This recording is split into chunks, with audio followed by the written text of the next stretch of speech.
It's a great piece, thinking Thank about you. it in ways that maybe we hadn't really considered. Your point is that we're empowering them because we need to right now, but what they do with that power is going to be a big mystery. Well, it's an interesting thing. And actually, in the ensuing week, if you saw Tim Bray, a very high-ranking Amazon executive, wrote a very devastating email about going after activists at at Amazon. And Congress called Jeff Bezos to talk about these issues around antitrust and possible misstatements around the use of information to facilitate their business against third-party sellers. And so there's a lot going on. I was not just talking about Amazon. I was talking about all the companies in that they've given us things like delivery or this contact tracing or money from their giant fortunes.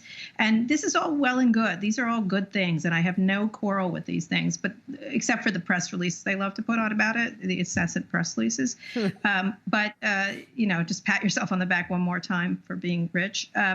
It's really important, I think, to understand that the same problems that were happening before, this enormous amount of concentration with enormous financial resources, with enormous data reach, AI, et cetera, still exists post coronavirus, and in fact has been accelerated forward rather significantly due to it. So is your betting that the government will be a useful check on power for these guys? Yeah, because it's been so good so far. No, I don't. I think in good times they were not a useful check. The one thing I said last week on Pivot was the only thing that really would probably do something would be Vice President Elizabeth Warren. If she was vice president, she's part of a bill to stop mergers and acquisitions. She's been very vocal about these issues. They're terrified of her. And so you see something like that happening. But in general, you have David Sisling, you have many others talking about this. Josh Hawley has also been doing a lot of activity. And so it's a bipartisan kind of thing in many ways. But I think the impetus will be to turn to these very wealthy companies to try to bring back jobs and give them things like these liability waivers, which are just incredible. That the idea is that they are not liable if they're not just tech companies, but all companies, if they are protecting their workers. And that's just, I don't even understand why we're doing that at this point without some strictures around those things. Hey, Kara, good to see you, and I love the topic. I've been trying to ask our guests over the past several days about exactly this. Don't you think the breakup pressure on these giants will be reduced after so many people have seen how much we need them? But I do wonder this. A, doesn't it justify the valuations that some of these larger companies had gotten up to this point, how well they've been able to weather it? And also, might they need to worry about limits going forward on how they can expand, because that still seems to be on the table, and Chinese competition, because China seems to be bouncing back from this a lot faster than other places. Oh, so you want to be like China? I don't think so. It's like not even an argument.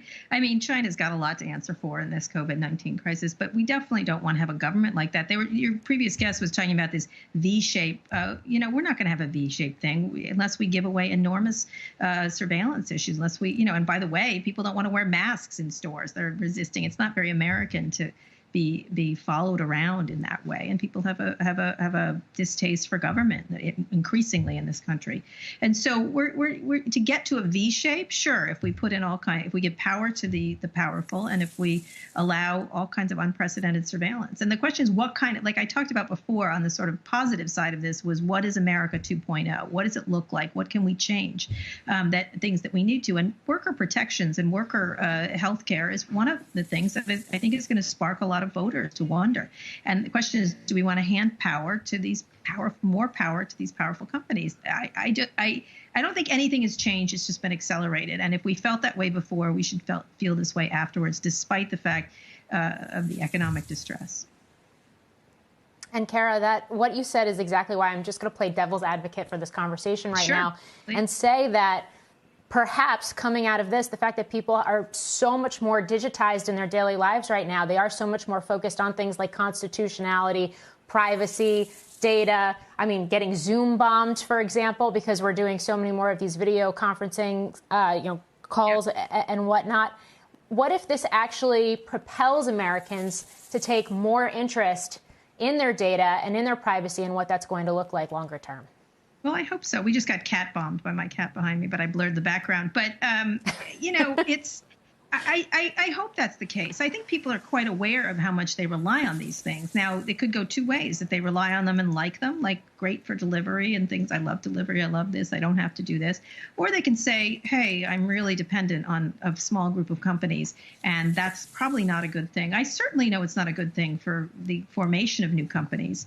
What's interesting, I get a lot of pushback on this, and I'm talking about capitalism, more companies, more wealth created, not concentration of wealth in the hands of the few. And I think that's really what I'm interested in. And I don't think they haven't done a good job. Like, they have, but they can, because they have the money to do so. They're wealthy, and so that is their duty as citizens of this country. Actually, I remember when companies were like this, and so I'm glad they're doing this. And I do, as I noted in the column, I like tech. I just don't want them to have all the power, and I don't think that's an unreasonable thing to say.